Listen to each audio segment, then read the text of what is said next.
देश और दुनिया की तमाम छोटी बड़ी खबरों से अपडेट रहने के लिए हमारा चैनल सब्सक्राइब करें और नोटिफिकेशन के लिए बेल आइकन दबाना। देश के लिए सबसे सही प्रधानमंत्री कौन साबित हुए? इंदिरा, नेहरू और नरेंद्र मोदी की तुलना रिपोर्ट सामने आई। विदेश नीति और अखंड भारत के लिए किसने क्या किया? देश में कई कानून आए, लेकिन कुछ ऐसे कानून आते हैं जो देश की सियासत को हमेशा के लिए बदल देते। आपको इस रिपोर्ट में ये दिखाएंगे कि पंडित नेहरू और इंदिरा गांधी के किन मुद्दों ने हिंदुस्तान की दिशा ही मोड़ दी और मोदी के किन कानूनों की वजह से कुर्सी खतरे में आ गई। पूरी रिपोर्ट देखकर आखिरी में एक सवाल है जिसका जवाब आपको देना है। भारत आजाद होता है, सरदार वल्लभ भाई पटेल प्रधानमंत्री इसलिए नहीं बनते क्योंकि महात्मा गांधी पंडित नेहरू को प्रधानमंत्री देखना चाहते थे। जैसे आज गांधी परिवार का पार्टी पर एक छत्र राज है, ठीक आजादी के दौर में भी कांग्रेस की स्थिति वैसी थी।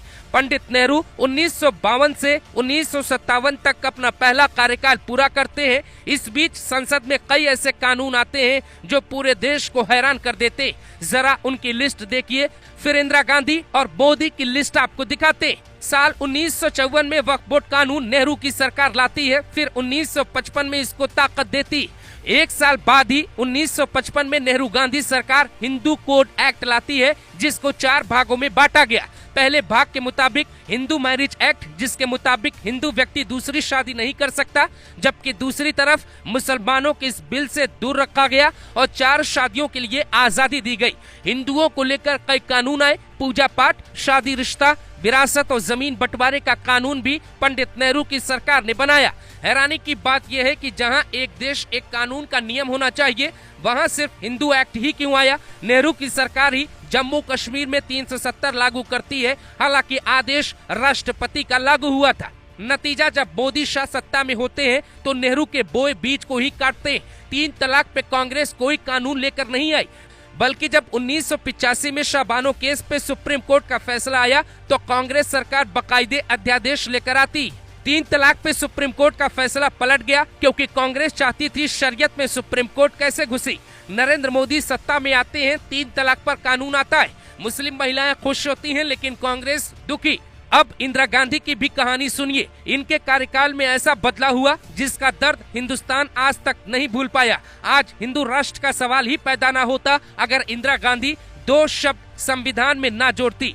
साल 1976 में 42वें संशोधन में संविधान की प्रस्तावना में समाजवाद और सेक्युलर शब्द जोड़ती। कांग्रेस के पास संसद में बहुमत था और इसका फायदा उठा के संविधान की प्रस्तावना ही बदल दी जाती। इस संशोधन का मतलब ये निकाला गया कि सेक्युलर शब्द इसलिए जोड़ा गया ताकि भविष्य में जब भारत कभी हिंदू राष्ट्र के मुद्दे पे सोचेगा तो सबसे पहले संविधान बदलना होगा। संविधान बदला जाएगा तो देश में हालात बदल जाएंगे। समाजवाद शब्द को बेहतर कहा गया, लेकिन समाजवाद के आड़ में ही सेक्युलर शब्द यानी धर्मनिरपेक्षता का पाठ देश को क्यों पढ़ाया गया?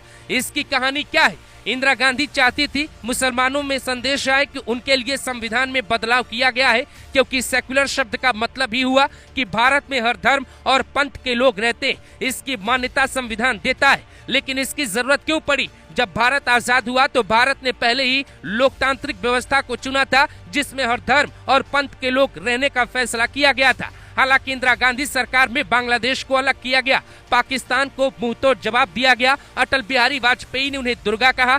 पर यह भी सच है कि हिंदू विरोधी कानूनों में नेहरू गांधी की तरह ही इंदिरा की भी खास दिलचस्पी थी।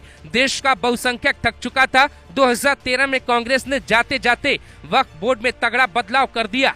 बीजेपी ने राष्ट्र की सुरक्षा के लिए कई प्लान तैयार किए, जैसे सेना में सीडीएस का पद जोड़ा और पहला सीडीएस बिपिन रावत को ही बनाया। 3 तलाक पे कानून आया, आर्टिकल 370 पे चोट की गई। वक्फ बोर्ड पे कानून आया, पाकिस्तान पे एयर स्ट्राइक किया गया। एक देश एक कानून आने वाला है। एनआरसी और सीएए भी लागू होगा। यहाँ तक कि बांग्लादेशियों और रोहिंग्याओं को रोकने के लिए भी एक कानून संसद में मोदी सरकार ने पेश किया और पास भी करवाया। आज नरेंद्र मोदी और अमित शाह को विरोधी गुजरात लॉबी कहकर तानाशाह कहते हैं, पर हकीकत यह है कि उन्होंने ऐसे कई कानून पास करवा दिए जो भारत के इतिहास में कोई नहीं कर पाया।